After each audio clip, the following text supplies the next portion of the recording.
네, 여러분 안녕하세요. 샘토링의 정재훈 선생님입니다. 이 문제를 한번 풀어볼 건데요. 이 문제는요.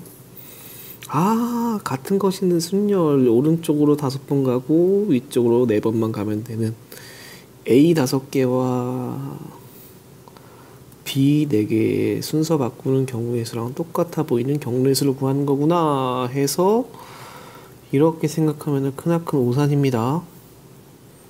왜냐면 어떤 조건이 들어가 있냐면 방향을 바꾸는 횟수라는 조건이 있어요. 그래서 이거는 샘토링에서는 이렇게 정의하고 있어요. 방향 바꾸기 그리고 그게 중복 조합이랑 연결되거든요. 그래서 이렇게 검색을 하면은 비슷한 문제를 찾을 수가 있어요. 그래서 이 문제 풀고 여러 문제 풀어보면서 사실 이게 발상하기가 너무나도 힘들어요.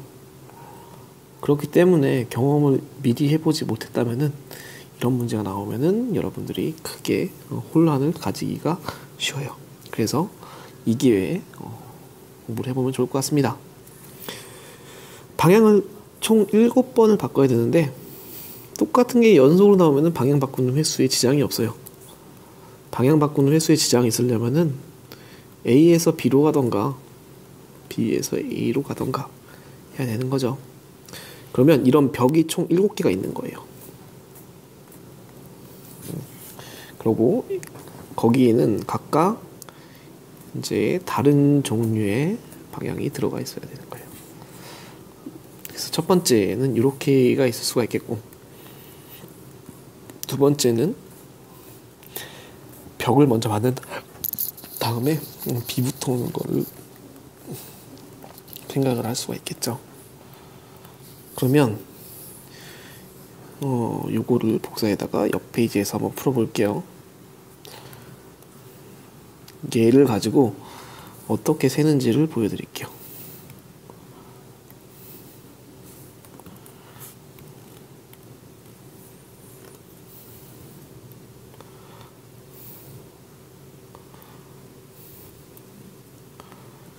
여기서 아까 A가 총 몇 개가 있었냐면은 5개가 있었어요. 그리고 B가 총 4개가 있었어요.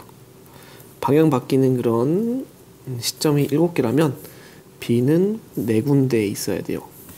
영역을 먼저 생각을 해준 거예요. B 4군데에 B가 1개라도 있어야 되니까 이거를 하나씩 갖다 주는 거죠.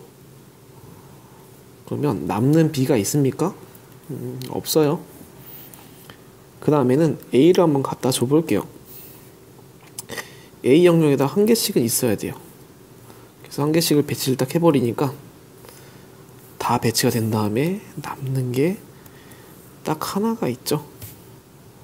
그런데 이 영역이 기역, 니은, 디귿, 리을이라면 이 중에서 한 군데만 들어가도 되는 거죠. 만약에 니은에 들어갔다고 한다면 여기 A가 2개가 있겠지만 방향이 바뀌는 거에서는 변함이 없습니다. 방향이 바뀌는 횟수 7개는 변함을 가지지 않습니다. 그래서 남는 A 하나가 어떤 영역에 들어갈 것인가를 결정해주는 경우의 수만 남는 거죠. 한 개가 4가지에 들어갈 경우의 수니까 4가지가 되고요. 얘도 마찬가지 방법으로 하면 4가지가 돼서 총 8가지가 답이 됩니다. 그러면 여러분의 이해를 더 돕기 위해서 숫자를 좀 늘려볼게요. 똑같은 문제인데 총 7번 바꿔야 돼요. 그러고 보면 A가 먼저 들어오는 경우가 있고 B가 먼저 들어오는 경우가 있고